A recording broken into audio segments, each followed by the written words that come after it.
এটা সরকারের নিজের দায়িত্ব। এবারের প্রোগ্রামটা একটু ভিন্নতর। আমি দেখলাম এখানে প্রায় 20টার মতো শুধুমাত্র জেনারেটর আছে, 20টা বড় জেনারেটর, 400 আছে ছোট জেনারেটর। আর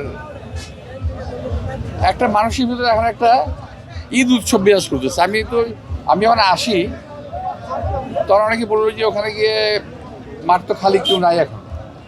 কিন্তু আমি দেখলাম এখন তো অর্ধেক লোক হয়ে গেছে। দেখলাম এই যে সবাই ব্যাগ, খাওয়া, রাত্রে থাকার মতো একটা ব্যবস্থা করে তারা এই রাস্তায় অবস্থান নিয়ে নিয়েছে।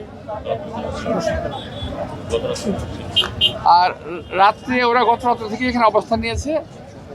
এখনো যা দেখলাম এই রাস্তা বোধহয় আজকে রাত্রের মতো ভরাট হয়ে যাবে, পরিপূর্ণ হয়ে যাবে।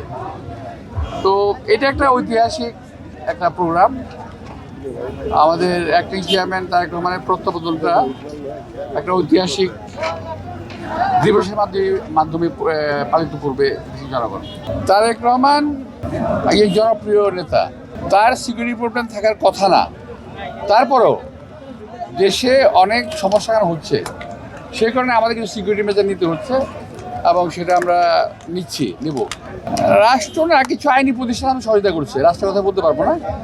কিছু আইনি প্রতিষ্ঠান যেমন পুলিশ সহ অন্যান্য প্রতিষ্ঠানগুলো সহযোগিতা করছে। আমার জানা নেই, বলতে পারবো না। তবে আমরা আশা করব এটা সরকারের নিজের দায়িত্ব। আমাদের কোনো আবেদন নিবেদনের কোনো বিষয় না। বিষয়টা হলো সরকারের এটা নিজেরই দায়িত্ব পালন করা উচিত, যে উনি যাতে হয়তো কোনো ঝামেলা না পড়েন। উনি এয়ারপোর্ট থেকে নেমে এখানেই প্রথম আসবেন। এখান থেকে হয়ে উনি যাবেন আমাদের দেশনেত্রী বেগম খালেদা অর্থাৎ ওনার মাকে দেখতে যাবেন। তোমরা কি বুঝতে পারছো না অবস্থা দেখে? সবার হাতে ফ্ল্যাগ, সবার হাতে খাওয়া, সবার হাতে ব্যাগ। আমি এমন দৃশ্য, আমার রাজনৈতিক জীবন প্রায় 50 থেকে 60 বছর, আমি এমন দৃশ্য কখনো দেখি নাই।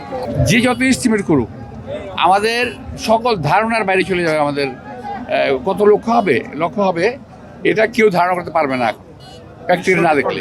আমাদের অ্যাক্টিং চেয়ারম্যান তারেক রহমান সাহেব এদেশে মানুষের মনের ভাষা বোঝেন, উনি জানেন।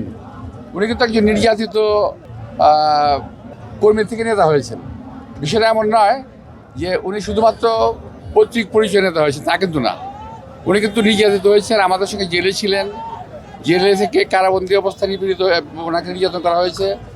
সমস্ত কিছু উনি বোঝেন। তো এই দেশে মানুষের চাহিদা, প্রত্যাশা উনি পূরণ করতে পারবেন বলে আমি আশা করি।